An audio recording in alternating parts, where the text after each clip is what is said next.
السلام علیکم، میں ہوں علی۔ قرآن ولاگنگ میں خوش آمدید۔ چلتے ہیں آج کی پہلی آیت کی طرف۔ سورہ آل عمران آیت 18۔ بنام خدائے رحمان و رحیم۔ اللہ نے خود شہادت دی ہے کہ اس کے سوا کوئی معبود نہیں، اور فرشتوں اور اہل علم نے بھی یہی شہادت دی۔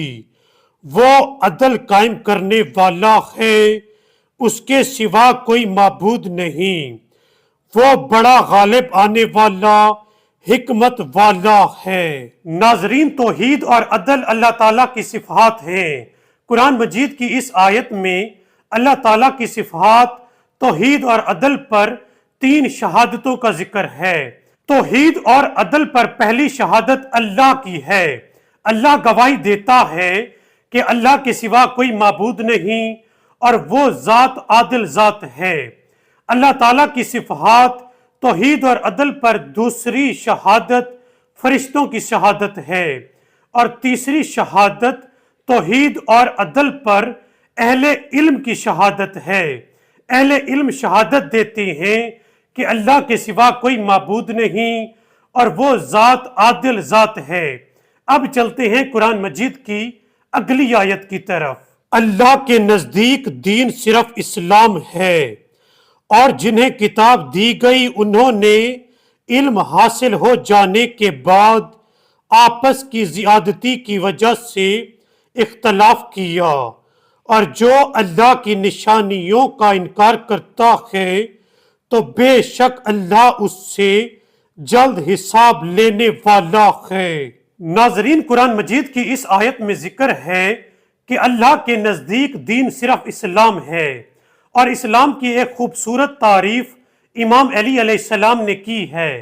چلیں آپ اور میں اکٹھے پڑھتے ہیں۔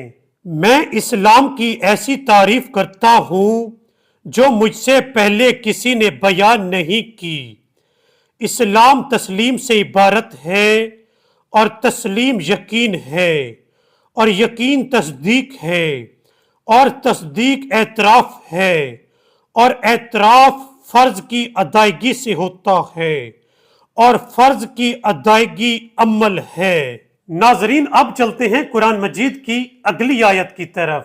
کیا آپ نے نہیں دیکھا کہ جنہیں کتاب کا ایک حصہ دیا گیا ہے انہیں کتاب خدا کی طرف بلایا جاتا ہے تاکہ وہ ان کے درمیان فیصلہ کرے، تو ان میں سے ایک فریق کج ادائی کرتے ہوئے منہ پھیر لیتا ہے۔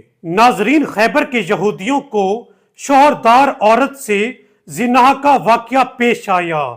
وہ یہ واقعہ رسول خدا کی خدمت میں لے آئے۔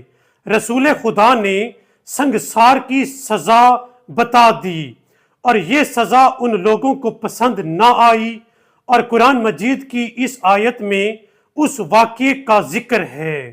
اب چلتے ہیں قرآن مجید کی اگلی آیت کی طرف۔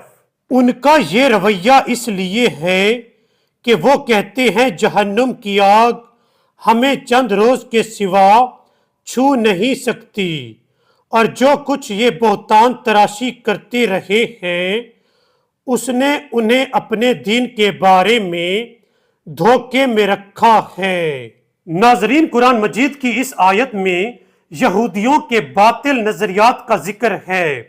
ان کا ایک نظریہ یہ ہے کہ ہمیں جہنم کی آگ چند روز کے سوا چھو نہیں سکتی، اور دوسرا باطل نظریہ یہ ہے کہ ان اولاد یعقوب ایک برگزیدہ مخلوق ہے، اور تیسرا باطل نظریہ ان کا یہ ہے کہ اولاد یعقوب کو کوئی عذاب نہیں دیا جائے گا۔ ناظرین، آج کے ویلاگ میں بس اتنا ہی۔ آپ سے ملتے ہیں اگلی ویڈیو میں، تب تک کے لیے اللہ حافظ۔